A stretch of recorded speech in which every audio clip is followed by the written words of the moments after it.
यवतमाळच्या भोकर इथल्या बांधकाम विभागात भ्रष्टाचार झालेला आहे। कोणतीही ठोस कारवाई न झाल्यानं संताप व्यक्त करण्यात येतोय।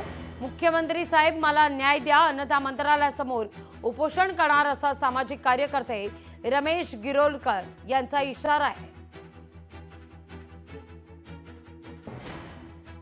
गिरीश जोशी कार्यकारी अभियंता हे भोकर जिल्हा नांदेड इथे असताना त्यांनी जो भ्रष्टाचार केला होता 39,55,000 रुपये, त्या भ्रष्टाचारावर आजपर्यंत शासनाने कोणतीही मौन व्रत ठेवलेले आहे। पण माझं एवढंच म्हणणं आहे की यांनी ह्या विषयावर कुठेतरी मौन व्रत का शासन ठेवून राहिली ह्या विषयावर मी शासनालाच एक प्रश्न केलेला आहे।